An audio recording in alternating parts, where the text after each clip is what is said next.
आपको बता दें कि हाथरस मामले को लेकर लोगों के भारी आक्रोश के बीच इलाहाबाद हाईकोर्ट की लखनऊ पीठ ने हाथरस मामले का खुद से संज्ञान लेते हुए उत्तर प्रदेश सरकार को एक नोटिस जारी किया है। अदालत ने एडिशनल चीफ सेक्रेटरी, राज्य के DGP, ADG law and order, district magistrate और जिले के एसपी सहित यूपी सरकार के आला अधिकारियों को तलब भी किया है। इन सभी को पर्याप्त सबूतों के साथ अपना वर्जन कोर्ट के सामने 12 अक्टूबर को पेश करना है।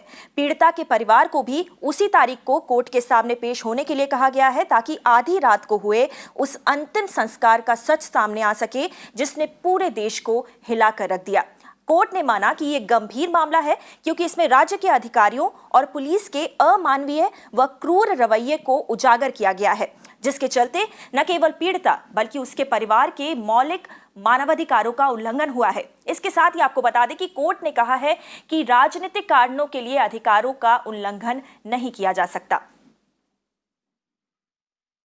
आलोक सिंह हमारे साथ जुड़ रहे हैं जो कि इस समय हाथरस में ही मौजूद है और ज्यादा जानकारी लेकर। आलोक, आपसे एसआईटी की जांच के बारे में थोड़ा और जानना चाहेंगे हम कि कितनी आगे बढ़ी है, क्या कुछ हुआ है, क्योंकि हम जानते हैं कि एसआईटी कई सारे पहलुओं पर इस समय नजर बनाए हुए है, जिसमें कि कथित रेप और मर्डर का मामला शामिल है, जो प्रशासन की तरफ से कोताहियां बरती गई हैं वो है, और साथ ही साथ वो जो अंतिम संस्कार आधी रात को किया गया था छुप छुपा कर पुलिस द्वारा, उस पर भी एसआईटी को अपनी एक रिपोर्ट देनी है।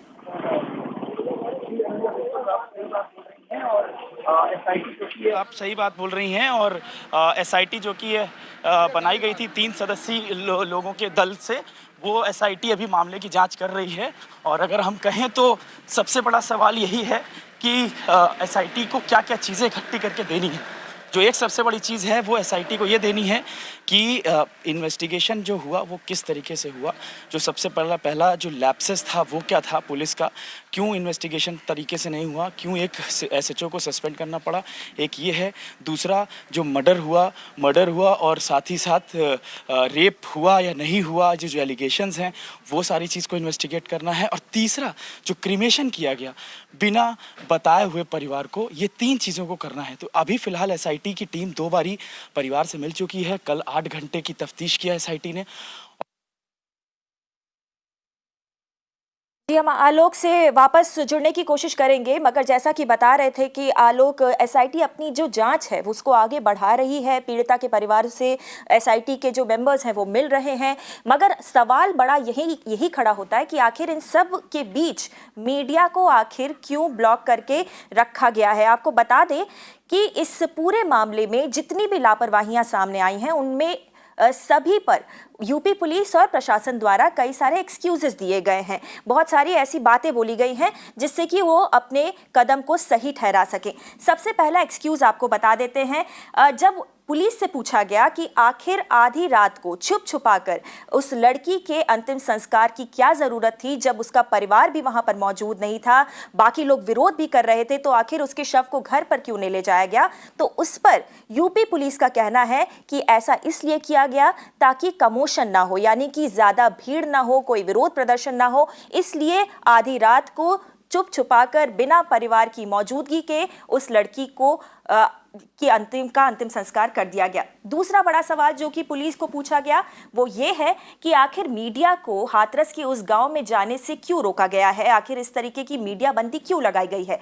इस पर यूपी पुलिस का कहना है कि ये फैसला कोविड के खतरे को देखते हुए लिया गया है, यानी कोविड का संक्रमण ज्यादा ना फैले, भीड़ ना बढ़े गांव में, इसलिए मीडिया को अभी फिलहाल के लिए गांव के अंदर जाने से रोक दिया गया है। तीसरा बड़ा सवाल जो कि पुलिस से पूछा गया कि आखिर विपक्षी पार्टियों को क्यों वहां पर जाने से रोका जा रहा है, विपक्षी नेताओं को क्यों नहीं जाने दिया जा रहा है, तो इस पर यूपी पुलिस का कहना है कि वहां पर हमें कानून व्यवस्था बनाए रखने के लिए कहा गया है और ये जो ऑर्डर है वो उनके टॉप बॉसेस ने दिया है और इस वजह से विपक्षी पार्टी के नेताओं को भी फिलहाल हाथरस के इस गांव में घुसने की आजादी नहीं है। तो आपको बता दें कि किस तरीके से ये पूरा का पूरा मामला आगे बढ़ता जा रहा है और जिस तरीके से लापरवाहियां सामने आ रही हैं, उतने ही एक्सक्यूजेस, उतनी ही जो बातें बना रही है यूपी पुलिस अपने आप को बचाने के लिए, वो भी सामने आ रही है। एसआईटी अपनी जांच कर रही है, लेकिन मीडिया को फिलहाल उस गांव में जाने की आजादी नहीं है। आपको बता दें कि उत्तर प्रदेश के हाथरस में युवती के साथ गैंगरेप और हत्या के मामले को लेकर सियासी घमासान भी मचा हुआ है। पीड़िता के परिजन से मिलने के लिए हाथरस जा रहे कांग्रेस नेता राहुल गांधी को पहले नोएडा में पुलिस में हिरासत में लिया गया था और अब राहुल गांधी, प्रियंका गांधी और 203 अन्य लोगों के खिलाफ एफआईआर भी दर्ज कर ली गई है। लॉकडाउन के नियमों और महामारी एक्ट का उल्लंघन करने के लिए ग्रेटर नोएडा के इकोटेक पुलिस थाने में यह एफआईआर दर्ज कराई गई है।